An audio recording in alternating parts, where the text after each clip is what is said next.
Assalamualaikum warahmatullahi wabarakatuh. Baik, ini balik lagi ke video saya untuk membahas evaluasi MMOC. Dan ini adalah untuk pembahasan part 2. Dan di part 1 kemarin sudah saya bahas untuk 25 soal. Dan di part 2 adalah lanjutan dari part 1. Nah teman-teman, ini adalah evaluasi yang kebetulan emang soalnya keluar pada saat saya melakukan evaluasi MMOC kemarin.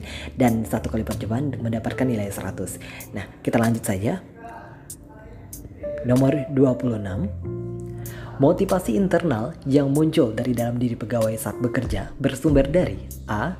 Kompetensi, sifat pekerjaan yang menantang, pengalaman dan kebutuhan. B. Kesadaran diri akan tanggung jawab, kompetensi, pengalaman dan kebutuhan. C. Kesadaran diri akan tanggung jawab, sifat pekerjaan yang menantang dan kebutuhan. D. Kesadaran diri akan tanggung jawab, sifat pekerjaan yang menantang, pengalaman dan kebutuhan. Dan jawabannya adalah D. Kesadaran diri akan tanggung jawab, sifat pekerjaan yang menentang, pengalaman, dan kebutuhan. 27. Budaya mutu merupakan A. Perilaku efektif dan masukan dari pelanggan secara aktif diminta serta digunakan untuk meningkatkan kualitas secara berkesinambungan. B. Perilaku yang inovatif dan masukan dari pelanggan secara aktif diminta serta digunakan untuk meningkatkan kualitas secara berkesinambungan.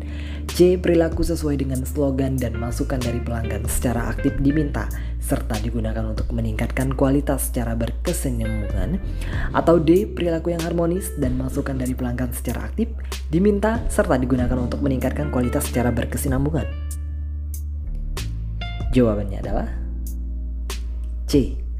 Perilaku sesuai dengan slogan dan masukan dari pelanggan secara aktif diminta serta digunakan untuk meningkatkan kualitas secara berkesinambungan.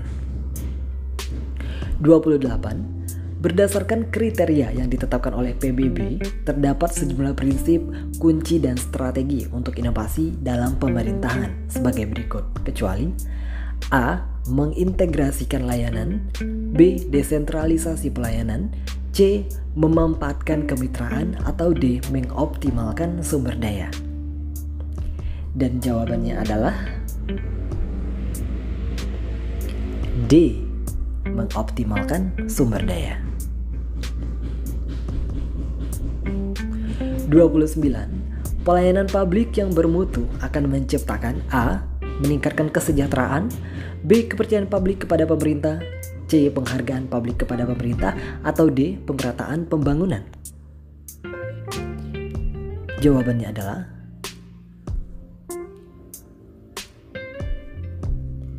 B. Kepercayaan publik kepada pemerintah.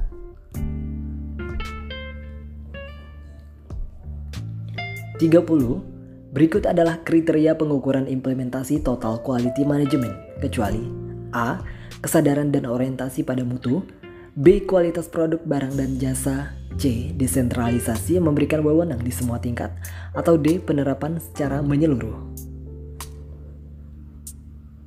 Dan jawabannya adalah B.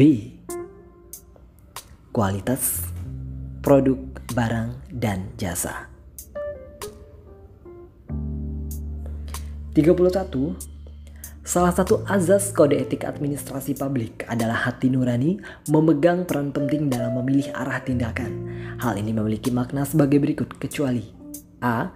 Memerlukan kesadaran akan makna ganda moral dan kehidupan, B. Pengkajian tentang prioritas nilai, C. Tujuan yang baik tidak pernah membenarkan cara yang tak bermoral, good ends never justify immoral means, atau D. Fokus pada capaian hasil bukan pada proses. Jawabannya adalah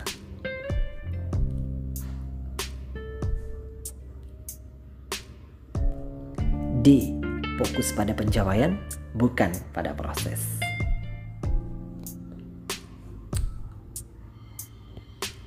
Selanjutnya,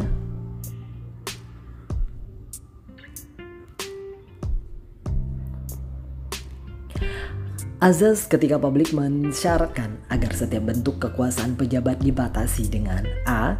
Norma etika maupun norma hukum, B. Norma susila dan norma kesantunan, C. Norma adat dan kebiasaan, atau D. Norma moral dan norma spiritual. Jawabannya adalah A. Norma etika maupun norma hukum. 33. Sisi dimensi reflektif dari etika publik berfungsi sebagai A. Bantuan dalam menimbang pilihan sarana kebijakan publik dan alat evaluasi. B. Jembatan antara norma moral dan tindakan faktual. C. Layanan publik yang berkualitas dan relevan. Atau D. Membentuk integritas pelayanan publik. Dan jawabannya adalah ya, A. Bantuan dalam menimbang pilihan sarana kebijakan publik dan alat evaluasi. Selanjutnya, 34. Berdasarkan sejarah, legitimasi kekuasaan dapat berlangsung dari 1. Legitimasi religi, 2. Legitimasi sosiologis, dan 3. Legitimasi etis. A. Hanya 1 dan 2 yang benar. B. Hanya 1 dan 3 yang benar. C. Hanya 2 dan 3 yang benar. Atau D. 1, 2, dan 3 benar. Jawabannya adalah ya, semua benar. 1, 2, dan 3 benar. 35.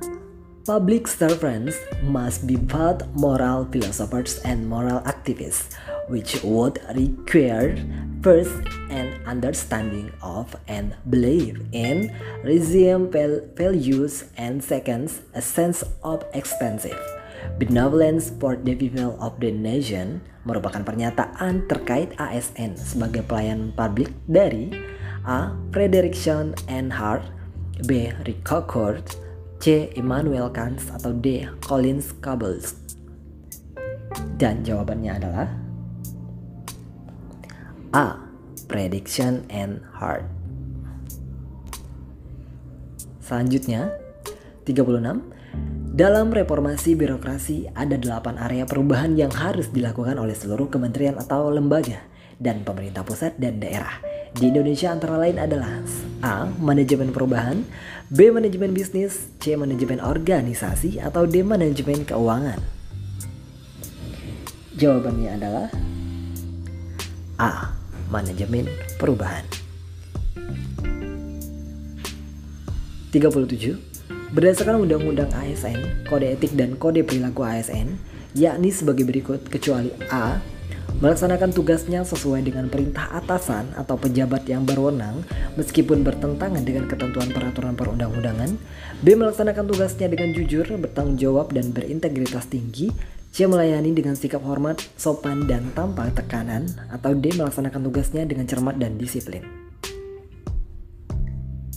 Ya, jawabannya adalah A. Melaksanakan tugasnya sesuai dengan perintah atasan atau pejabat yang berwenang meskipun bertentangan dengan ketentuan peraturan perundang-undangan. Ingat, kecuali. 38. Salah satu peran Indonesia dalam penerapan politik bebas aktif dalam regional ASEAN dalam Perang Indochina III adalah A. Menjadi wakil PBB dalam mediasi krisis Kamboja dengan membentuk UNTEAD. B. Menjadi mediator dalam konflik Kamboja dengan melaksanakan Jakarta Informal Meeting atau JIM. C. Mengirimkan bantuan logistik dan obat-obatan untuk korban kekacauan di Kamboja. Atau D. Mengirimkan pasukan Garuda untuk memukul mundur pasukan Vietnam yang menginvasi Kamboja. Jawabannya adalah B. Menjadi mediator dalam konflik Kamboja dengan melaksanakan Jakarta Informal Meeting. 39. Salah satu cara usaha untuk menumbuhkan rasa persatuan dan kesatuan bangsa dalam masyarakat yang majemuk dilakukan dengan A. Menggalakkan hubungan dagang dengan daerah lain. B. Membentuk organisasi sesama warga daerah. C. Mengadakan pertukaran kebudayaan dengan negara lain. Atau D. Menjalankan program transmigrasi dan pembaharuan. Jawabannya adalah A. Menggalakkan hubungan dagang dengan daerah lain.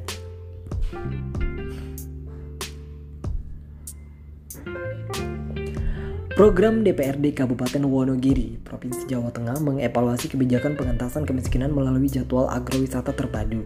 Kebijakan tersebut sedang dirumuskan pemerintah dan DPRD Kabupaten Wonogiri sehingga didapatkan informasi yang benar dan pada waktu yang sempurna bagi pembuat dan pelaku kebijakan. Untuk itu, kriteria penilaian kebijakan publik yang dipakai DPRD tersebut adalah A. Relevansi, B. Validitas, atau D. Daya guna C. Daya guna, atau D. Objektivitas? Jawabannya adalah A. Relevansi. 41. Loyalitas tertinggi setiap orang yang diberikan kepada negara merupakan pencerminan dari ideologi yang dinamakan A. Nasionalisme, B. Marxisme, C. Sosialisme, atau D. Otoritarisme? Jawabannya adalah A. Nasionalisme. Sejarah awal kebangkitan nasionalisme di Indonesia ditandai dengan berdirinya A. Serikat Islam, B. Budi Utomo, C. Taman Siswa, D. Indische Partei?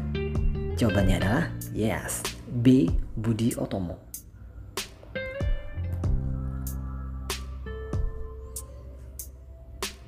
43. Pelopor pergerakan kaum wanita pertama di Indonesia adalah A. Dewi Sartika, B. Christina Marta Tiahahu, C. Cut Nyak Dien, atau D.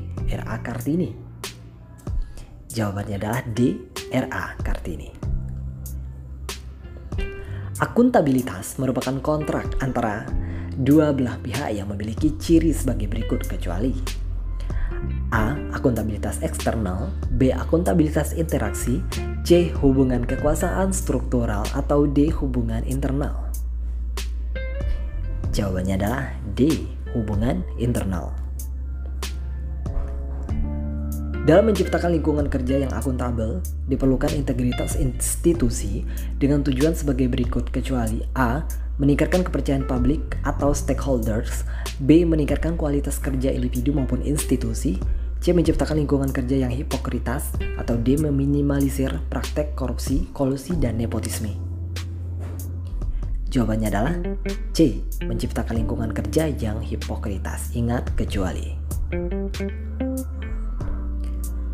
46. Rencana Pembangunan Jangka Panjang (RPJP) menengah ataupun tahunan